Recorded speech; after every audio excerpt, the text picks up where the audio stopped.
6 months after the vote, the first joint human-alien rescue mission was about to begin. The mining colony on Kepler 442b had been hit by seismic activity that destroyed most of their underground facilities. 2,000 alien workers were trapped beneath the surface, and conventional rescue equipment could not reach them. Jake Miller stood in the briefing room aboard the rescue ship, looking at holographic displays that showed the disaster area.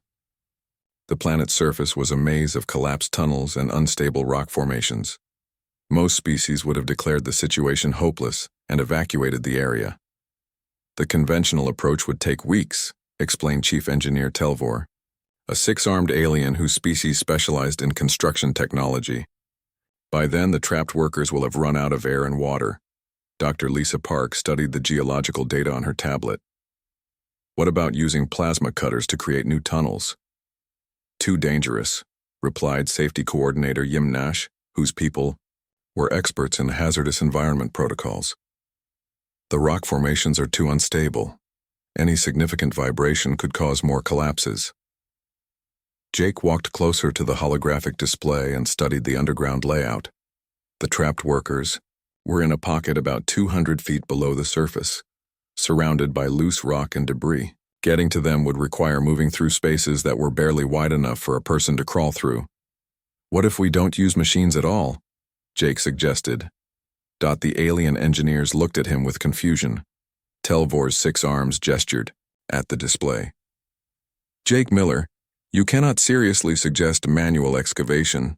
The amount of rock that needs to be moved would require hundreds of workers with heavy equipment. Not if you have workers who are designed for heavy lifting, Jake Mo replied. He turned to Dr. Lisa Park. How many humans are available for this mission? Dr. Lisa checked her personnel roster. We have 12 rescue specialists on this ship, plus 36 volunteers from the construction crews working on the orbital platform. 48 humans, Jake said thoughtfully. That should be enough. Commander Rodriguez joined the conversation through the communication system. Jake, even with human strength advantages, you're talking about moving tons of rock in dangerous conditions. I know, Jake replied. But we have advantages that the computer models are not accounting for. We can work in spaces too small for machines. We can make decisions quickly without needing to communicate with control centers. And we can keep working in conditions that would kill most other species. Warlord Kethavar, who had requested assignment to the rescue mission, spoke up from where he stood near the back of the room. I have worked with humans for several months now. If Jake Miller says this plan can work, I believe him. Dr. Lisa Park was already running calculations on her tablet. The math actually works out. Human muscle efficiency in this planet's low-gravity environment means each person can move approximately 4 times their normal capacity. And human endurance levels are much higher than galactic averages. Chief Engineer Telvor was still skeptical. Even if humans can do the physical work, how will you navigate through unstable tunnel systems? One wrong move could kill everyone. Jake smiled at that question. We have something that your machines don't have. We have intuition. Humans have been digging through dangerous underground spaces for thousands of years. We know how to read the signs that tell us when rock is about to collapse. Within 2 hours, the human rescue team was ready to deploy. Each person carried basic tools and communication equipment, but they relied primarily on their own strength and experience. They wore lightweight protective suits designed for mobility rather than heavy armor. Jake led the first team into the collapsed mine entrance. The tunnel was dark and filled with dust, but human eyes adapted quickly to low-light conditions. The air was thin and contaminated, but human lungs could extract oxygen from atmospheres that would suffocate most aliens. Team 1 is moving into Sector Alpha, Jake reported through his radio. Initial assessment confirms that manual excavation is possible. Behind him, 3 other humans began the careful work of moving rocks and debris. They worked with a coordination that impressed the alien observers watching through remote cameras. Each person seemed to know instinctively where the others were and what they were doing. Dr. Lisa Park monitored the operation from the surface, tracking vital signs and environmental conditions. Heart rates are elevated but stable, she reported. No signs of distress or exhaustion. As the hours passed, more human teams entered the mine system. They created a chain of workers passing rocks from hand to hand, moving tons of debris with an efficiency that the alien engineers found hard to believe. Most importantly, they worked in complete silence when necessary, communicating through hand signals and body language when sound might cause dangerous vibrations. Chief Engineer Telvor watched the progress reports with amazement. They are moving 3 times faster than our best estimates predicted. How is this possible? Warlord Kethvar answered that question. Humans do not think like machines. When machines encounter problems, they stop and request new instructions. When humans encounter problems, they solve them and keep working. 8 hours into the rescue operation, Jake's team reached the trapped workers. The alien miners were weak from lack of air and water, but they were alive. Most of them had never seen humans before, and they stared in shock as these strange new beings began organizing their evacuation. Rescue team has reached the survivors, Jake reported. We count 47 beings in good condition and 6 who need immediate medical attention. Beginning evacuation procedures now. The evacuation was even more challenging than the initial rescue. The human teams had to carry unconscious aliens through narrow tunnels while avoiding rock falls and gas leaks. But they worked with the same quiet efficiency they had shown during the digging operation. Dr. Lisa Park coordinated medical treatment for the injured miners as they reached the surface. All survivors are accounted for, she announced. 0 casualties among both the rescued workers and the rescue teams. The success of the Kepler 442b mission changed everything. Within weeks, the Galactic Council was receiving requests from dozens of worlds asking for human assistance with disaster response operations. Species that had been suspicious of human strength now wanted to hire human workers for dangerous jobs that their own people could not perform. More importantly, the mission proved that humans could work effectively with alien species. The rescue teams had included Zephyrian engineers, aquatic medical specialists, and crystalline communication experts. Everyone had contributed their unique abilities to the success of the operation. Jake Miller found himself promoted to Director of Interspecies Emergency Response, a new position created specifically for humans. His office was on the Galactic Council station, and his job was to coordinate rescue operations throughout the galaxy. Dr. Lisa Park became the Chief Medical Officer for the Human Integration Program, helping alien species understand human biology while learning about alien medicine in return. Her research led to new treatments for diseases that had plagued both humans and aliens for centuries. Commander Rodriguez was appointed as Earth's first full ambassador to the Galactic Council.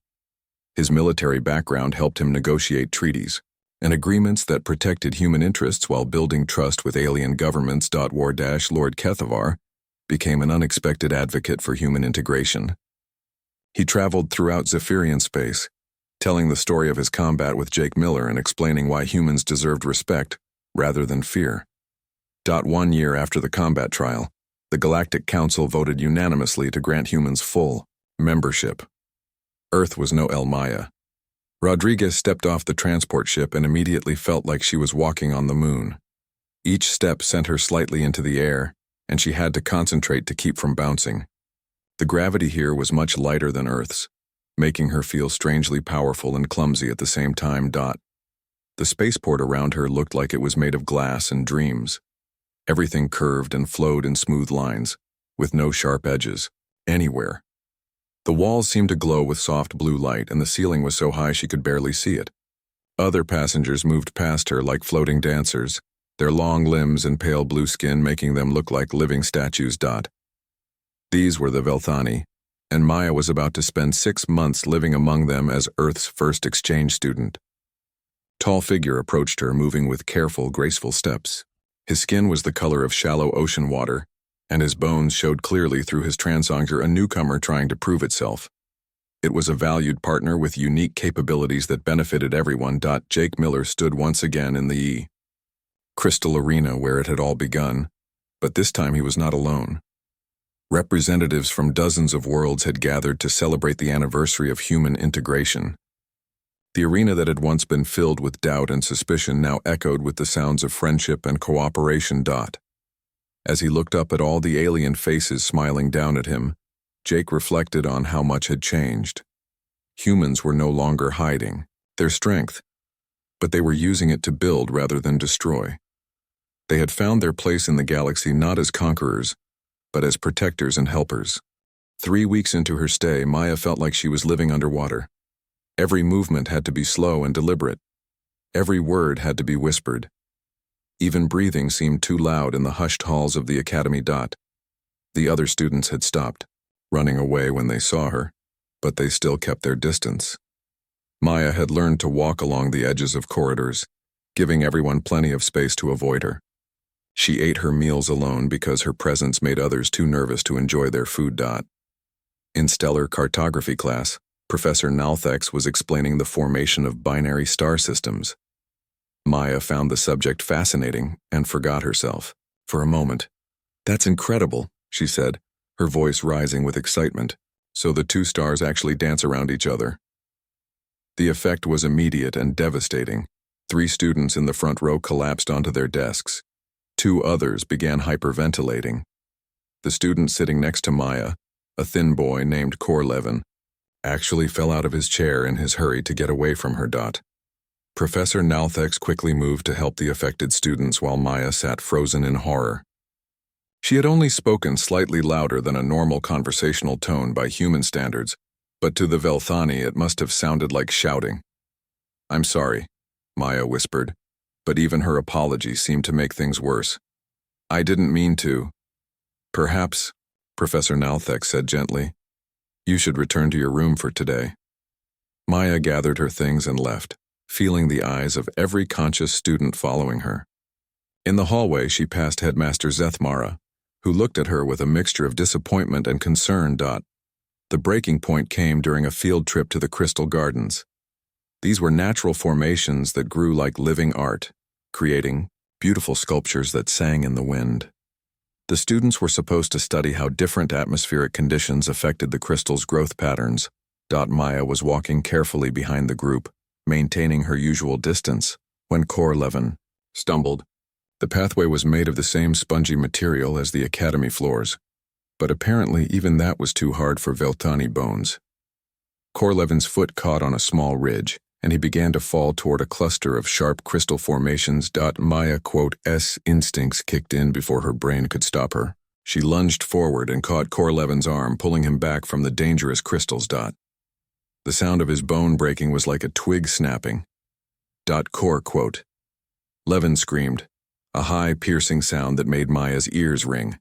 She had grabbed his arm to save him from injury, but her grip, which would have been gentle by human standards, had fractured his delicate bones. The other students scattered like frightened birds. Professor Nalthex ran toward them, his face pale with shock. Korlevin was cradling his arm, tears streaming down his blue-tinged cheeks. "I was trying to help," Maya said, backing away from the injured student. "He was going to fall into the crystals." "I know," Professor Nalthex said, but his voice was strained. "But you don't understand your own strength." The medical team that arrived looked like they were handling dangerous explosives when they approached Maya. They treated Korlevin quickly and efficiently, but Maya could see the fear in their eyes every time they glanced at her. That evening, Maya was called to Headmaster Zethmara's office. The walk there felt like going to her execution. Students and faculty members pressed themselves against walls as she passed, and she could hear whispered conversations that stopped abruptly when she came near. Mara was not alone. 3 other officials sat with him, all looking grave and worried. Maya recognized one of them as the Minister of Education, an important government figure she had met briefly when she arrived. "Miss Rodriguez," Zethmara began, "we need to discuss what happened today." "I was trying to save him," Maya said quietly. "He would have been cut by the crystals." "We understand your intentions were good," the minister said, "but the result is the same. A student was injured because of your intervention." Maya felt anger rising in her chest, a hot, unfamiliar sensation after weeks of careful control. "So, I should have let him get hurt." "You should have called for help instead of acting yourself," another official said. "Your physical intervention will always be dangerous to our people." The room fell silent. Maya stared at these gentle beings who seemed to think that watching someone get hurt was better than risking accidental harm while helping them. She thought about her life on Earth, where people jumped into burning buildings to save strangers, where helping others was considered the most basic human instinct. "I don't think I understand your people," Maya said finally. "And we do not understand yours," Zethmara replied. "Perhaps that is the problem." The officials left, but Professor Nalthex remained behind. When they were alone, he approached Maya more closely than any Velthani had since her arrival. "I want you to know," he said, "that I have been studying human history and culture since you arrived. I am beginning to understand that what we perceive as violence, you perceive as protection." Maya looked at him with surprise. "You've been studying us? Your species fascinates me. You evolved on a world so dangerous that every other day brought new threats. Yet instead of becoming cruel and selfish, you developed strong social bonds and protective instincts. You help each other survive. Then why does everyone want me to leave?" Professor Nalthex was quiet for a moment. "Because we have lived in peace for so long that we have forgotten what it means to face real danger. We have no context for understanding beings like you." The next few days were the loneliest of Maya's life. New restrictions were put in place. She was only allowed out of her room for classes, and even then, she had to be accompanied by a faculty member at all times. Other students avoided the areas where she might be present. Tharakama, her roommate, had not spoken to her since the incident with Korlevin. She spent most of her time in the common areas, returning to their room only to sleep. When she did have to be in the same space as Maya, she moved like she was sharing a room with a live bomb. Maya started keeping a video diary, recording messages to send back to Earth. "Day 25, she said to her tablet's camera. "I think this whole thing was a mistake. I can't even help someone without breaking their bones.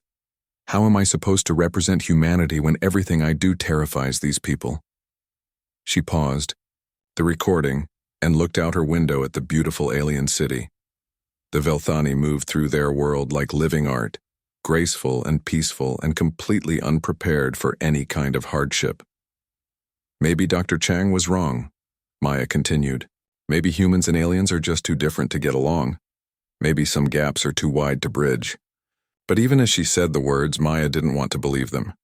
She had seen kindness in Professor Nalthex's eyes. She had felt genuine concern from Headmaster Zethmara, even though he was afraid of her. These were good people who simply lived in a different reality than she did.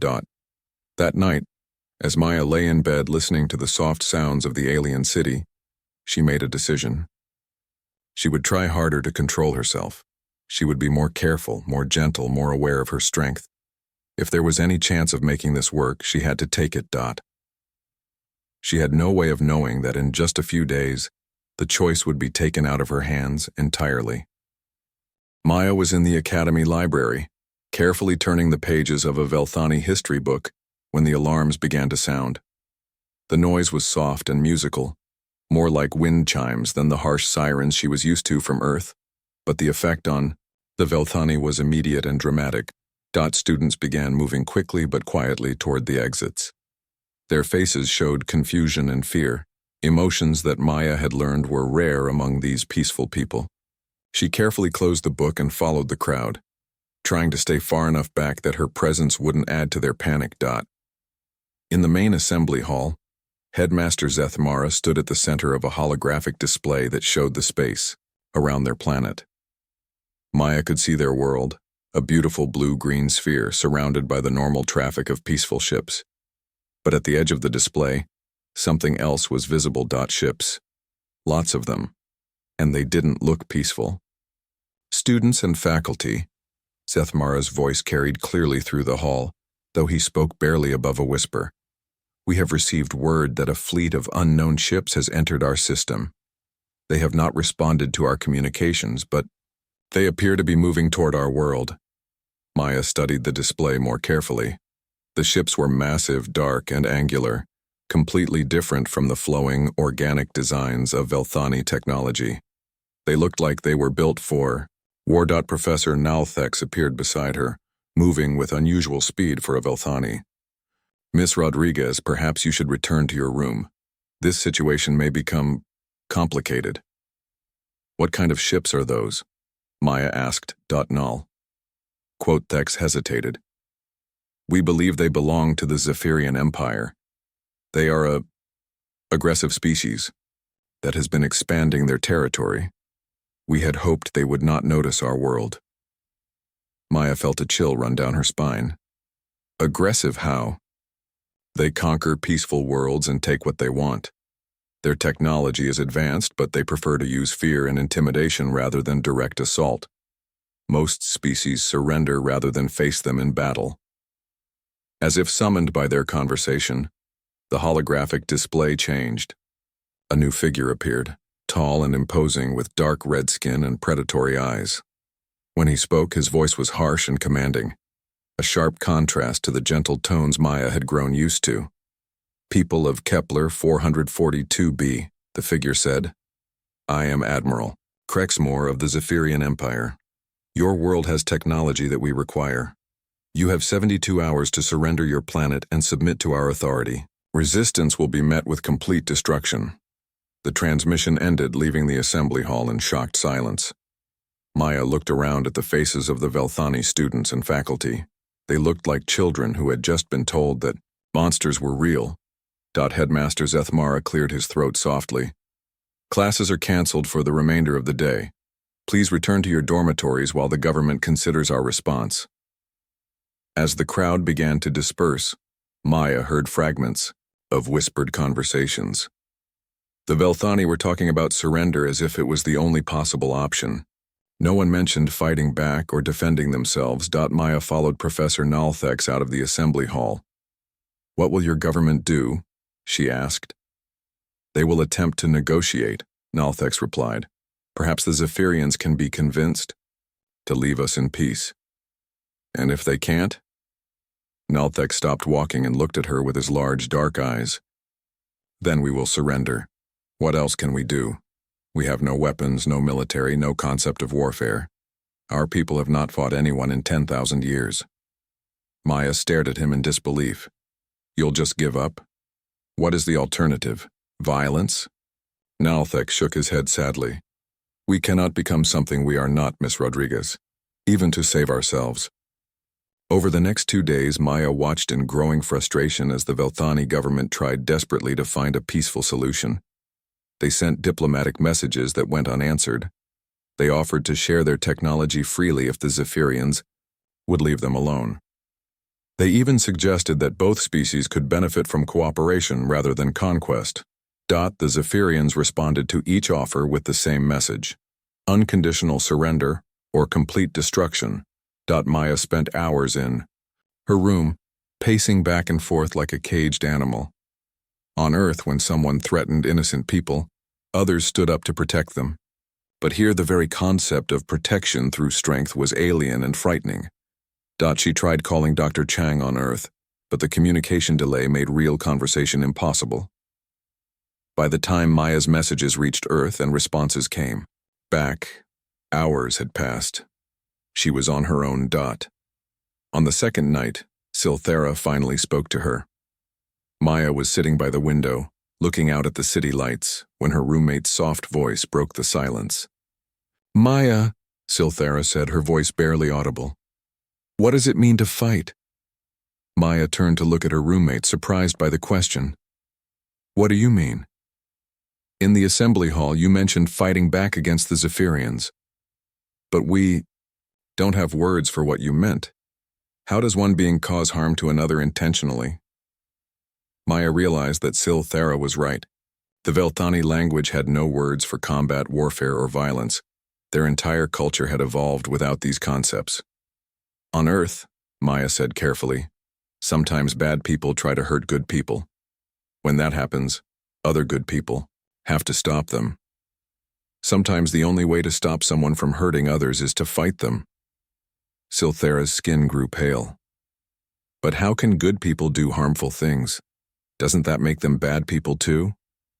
Maya struggled to find words that would make sense to someone who had never experienced conflict. It's like Imagine someone was trying to poison the water that everyone drinks. Would it be wrong to stop them, even if stopping them meant hurting them? But there must be another way, Silthera insisted. There is always another way. Maya looked out the window again at the peaceful city. In the distance, she could see the lights of the spaceport where emergency shuttles were being prepared. Some Velthani were already evacuating, though most seemed to believe that surrender would protect them. I hope you're right, Maya said quietly. But she was thinking about the Zephyrian admiral's cold eyes and predatory smile. She had seen that look before in nature documentaries about Earth's predators. It was the look of something that enjoyed hunting. The third day dawned gray and ominous. The Zephyrian fleet had moved closer to the planet, and their ships were now visible in the sky as tiny dark spots against the alien sun. The government's final attempt at negotiation had been rejected with contempt. In the academy, students and faculty moved like ghosts. Many had stopped attending classes entirely. Others gathered in small groups, speaking in hushed voices about the coming surrender. Maya sat in her stellar cartography class, trying to focus on Professor Nalthex's lecture about planetary formation, but her mind kept wandering to the ships overhead. She thought about her friends back on Earth, about her family, about all the people who would never surrender without a fight. She thought about her soccer coach, who had taught her that sometimes you had to take a hit to protect your teammates. She thought about her rock climbing instructor, who had shown her that the only way to overcome fear was to face it directly.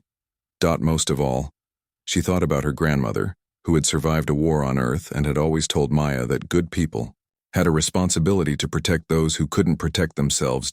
As Professor Nalthex spoke about the delicate balance of forces that allowed planets to form and thrive, Maya made her decision.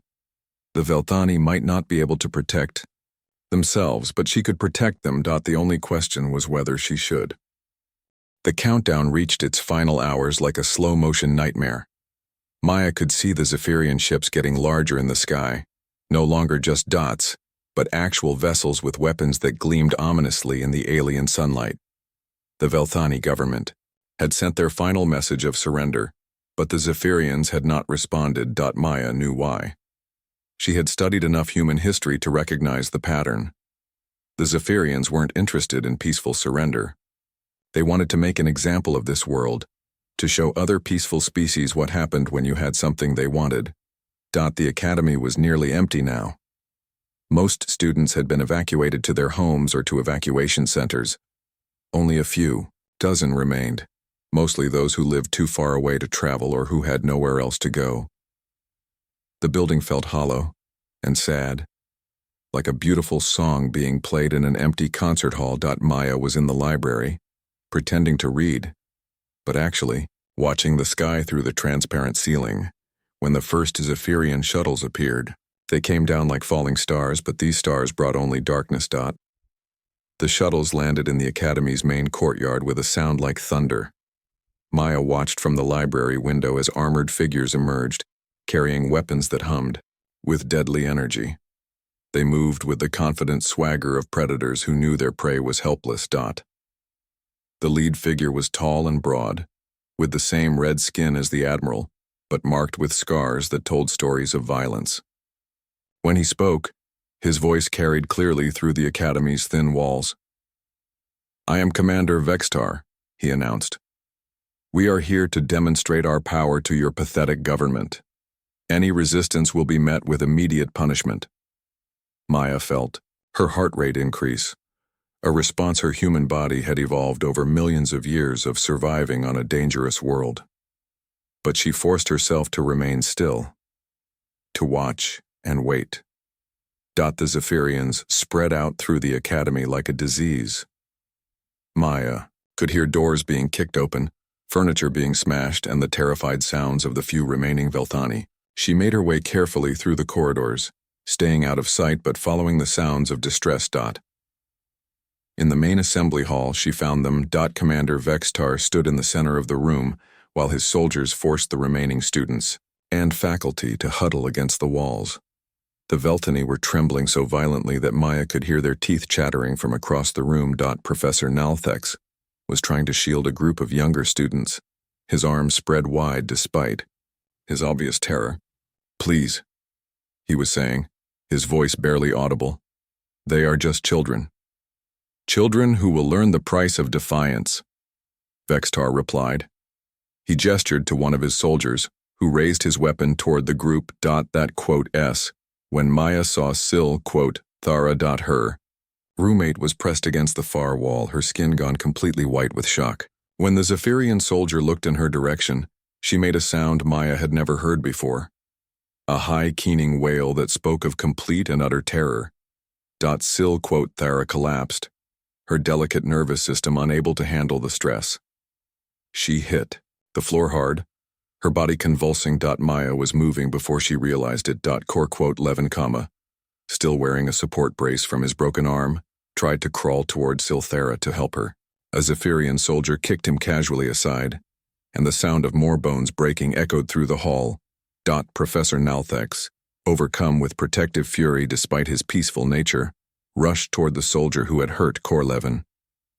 The soldier backhanded him almost lazily, a blow that would have been nothing to a human but sent the elderly Velthani flying across the room to crash against a wall. Maya heard the sound of his skull hitting the wall. She saw him slide to the floor and lie still. She saw the pool of blue blood that began to spread beneath his head. The assembly hall went completely silent, except for Silthera's labored breathing and Korlevin's quiet sobbing. Commander Vextar smiled. "Perhaps now you understand what resistance costs." Maya stepped out of the shadows. She walked into the center of the hall, her footsteps echoing loudly in the silence. Every Zephyrian soldier turned to look at her, their weapons tracking her movement. But Maya only had eyes for the commander.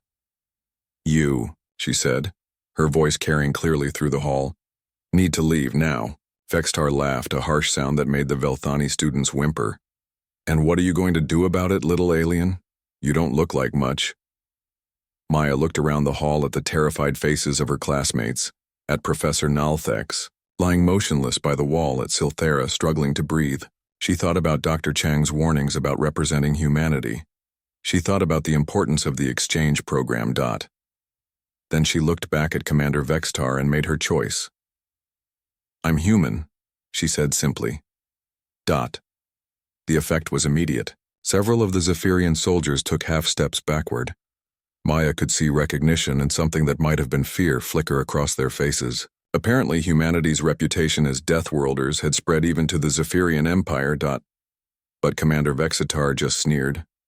A human child. How terrifying. He raised his plasma weapon and pointed it at Maya's chest. "Any last words, Deathworlder?" Maya looked at the weapon, then back at the commander's face. When she spoke, her voice was calm and steady. "You have 3 seconds to put that down and leave this planet." "Or what?" Maya smiled, and for the first time since arriving on this peaceful world, she didn't try to hide what she was. "Or I'll show you why humans evolved on a death world." Vextar's finger tightened on the trigger. "Goodbye, little." Maya moved to the Velthani students watching from the walls. She seemed to simply vanish and reappear. One moment she was standing 10 feet away from the commander. The next she was behind him. His weapon was flying across the room in pieces, and his arm was bent at an angle that suggested several broken bones. The Zephyrian soldiers reacted with trained efficiency, bringing their weapons to bear on Maya's position. But she wasn't there anymore.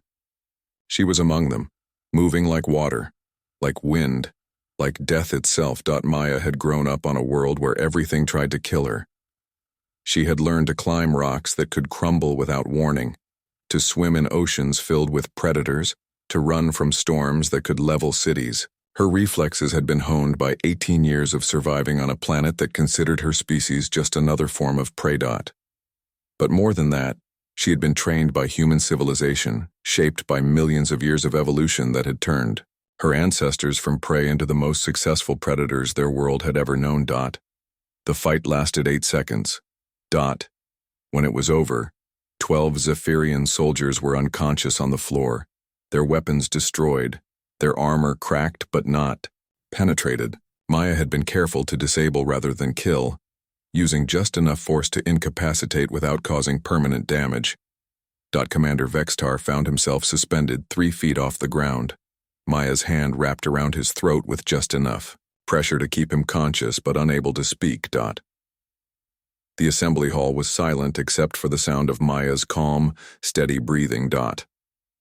She looked around at the terrified faces watching her, Velthani and Zephyrian alike, and realized that she had just changed everything. There would be no going back to the careful, controlled existence she had been living. The secret of human capability was out. Maya turned her attention back to Commander Vextar, whose eyes were wide with a terror she recognized. It was the same look the Velthani had given her, but magnified 100-fold. "Now," she said quietly, "let's discuss your immediate departure from this system." Maya held Commander Vextar suspended in the air for exactly 10 seconds, long enough to make sure he understood the situation. Then she set him down gently and stepped back, her hands visible and non-threatening. "You're going to contact your admiral," she said in the same calm voice she might use to discuss homework. "You're going to tell him exactly what just happened here, and then you're going to leave." Vextar scrambled backward, his red skin gone pale with shock. His soldiers were beginning to stir, but none of them reached for weapons. They looked at Maya like she was a natural disaster that might strike again at any moment. You're just one human," Vextar stammered. "There must be limits to what you can do." Maya tilted her head slightly, considering the question. "You know what?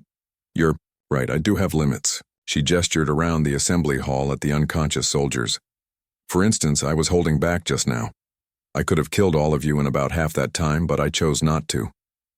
The color drained completely from Vextar's face. "The thing is," Maya continued conversationally, "I'm just a college student. I'm not even particularly strong by human standards.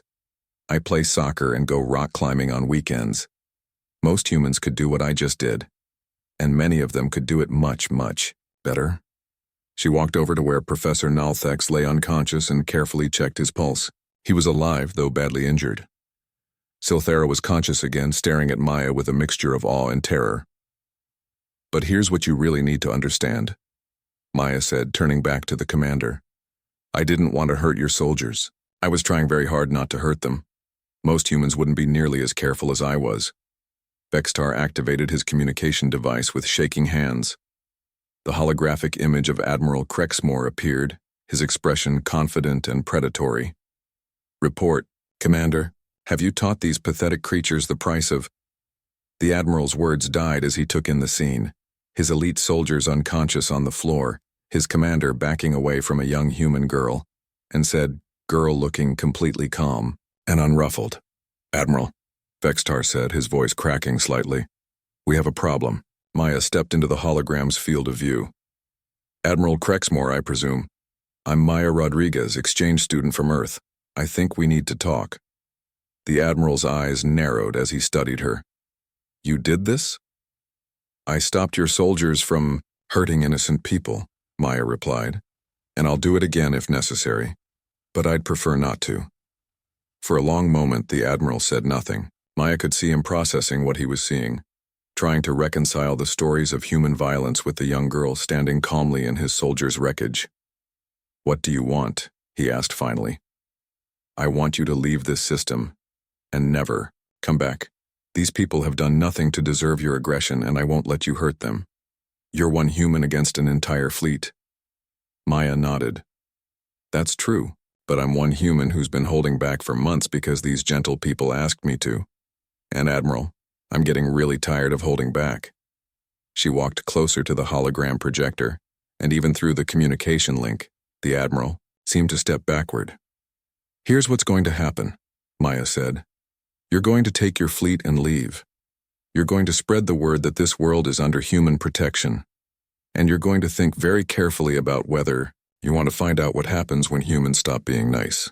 And if we refuse?" Maya's expression didn't change, but something in her eyes made Commander Vextar whimper quietly. "Then you'll discover why every other species in the galaxy calls us deathworlders. And Admiral, most of them are a lot less patient than I am. The transmission ended abruptly. Maya turned to Commander Vextar, who was helping his soldiers to their feet. None of them were seriously injured, but all of them moved like they expected her to attack again at any moment. "You have 1 hour to get off this planet," Maya said politely.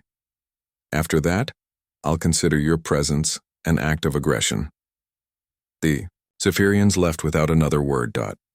Over the next several hours, Maya watched from the Academy's observatory as the Zephyrian fleet withdrew from the system. Long-range sensors showed them jumping to hyperspace, heading back toward their own territory. The response from the Velthani was complex and contradictory. They were grateful to be saved, but terrified of their savior. Students and faculty looked at Maya with a mixture of awe and fear, unsure how to reconcile the gentle girl they had known with the force of nature they had witnessed. Headmaster Zethmara approached her as she sat by Professor Nalthex's bedside in the medical center. The elderly professor was unconscious but stable, his injuries serious but not life-threatening. "Miss Rodriguez," Zethmara said quietly, "we owe you a debt we can never repay." "You don't owe me anything," Maya replied. "I just did what anyone would do." "But that's precisely the point, isn't it? Anyone human, perhaps, but not anyone from our world or from most worlds in the galaxy." Maya looked up at him. "Does that change how you see humans?" Zethmara was quiet for a long moment. "It changes how we see everything. For 10,000 years, we have believed that peace was possible because everyone chose peace. But now we understand that peace exists because some choose to protect it."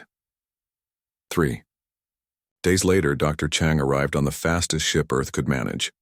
She found Maya in the Academy library, reading the same history book she had been studying when the crisis began. "Maya," Chang said, sitting down carefully in a chair designed for much lighter beings, "the entire galaxy is talking about what happened here. Are they angry?" "Some are. Many are terrified. But most—" Chang paused, choosing her words carefully. "Most are curious. For the first time, they're seeing humans not as mindless brutes, but as beings who possess incredible power and choose to restrain it." Maya closed her book and looked at her mentor. "So what happens now?" "Now? Now everything changes. The Galactic Educational Consortium wants to expand the exchange program immediately. Dozens of worlds are requesting human students not because they want to learn from us, but because they want our protection." "And Earth's government?" Chang smiled. "They're calling you a hero. The president wants to give you a medal. The military wants to study your techniques. And the Department of Xenological Affairs wants to offer you a permanent position as a cultural ambassador." Maya shook her head. "I just wanted to finish my exchange program." "Which you will. But Maya, you need to understand what you've accomplished. You've shown the galaxy that humans can be both incredibly dangerous and incredibly restrained. You've proven that we can be trusted with power because we know when not to use it." That evening, Maya sat in her room with Silthera, who had finally returned from the medical center. Her roommate was still nervous around her, but the edge of terror was gone. "Maya," Silthera said softly, "can I ask you something?" "Of course." "When you fought those soldiers, you could have killed them, couldn't you?" Maya nodded. "Yes. But you didn't." "No. Why?" Maya thought about the question for a long moment. "Because they were somebody's children too.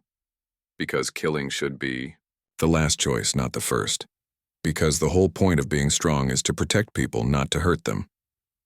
Silthera was quiet for a while. Then she said, "I think I'm beginning to understand what Professor Nalthex meant when he said humans were different." Maya completed her exchange program 3 months later. By then, the Academy had returned to something approaching normal, though normal now included emergency protocols for dealing with aggressive aliens and a new course on protective philosophy, taught by Professor Nalthex, who had recovered fully from his injuries. On her last day, the students and faculty gathered to see her off. They were no longer afraid of her, though they still treated her with enormous respect. Korlevin, his arm fully healed, presented her with a crystal sculpture that sang in harmonious tones when the wind touched it. "To remember us by," he said, "and to remind you that sometimes the greatest strength is knowing when not to use it." As Maya's transport ship lifted off from the spaceport, she looked down at the beautiful, peaceful world that had taught her so much about restraint and responsibility. In the distance, she could see the monument the Veltani had erected in the Academy courtyard. It was a simple crystal spire that caught the light and threw it back in gentle rainbows. The inscription, written in both Veltani script and English, read, "She could have, but chose not to." Maya smiled as the ship entered hyperspace, carrying her back to Earth and toward a future where humans would be known not just for their strength, but for their wisdom in using it. Behind her, the galaxy settled into a new understanding of what it meant to be powerful and what it meant to be peaceful. And in the depths of space, other aggressive species quietly reconsidered their expansion plans, knowing that somewhere out there, the Deathworlders were watching and waiting and choosing when to act.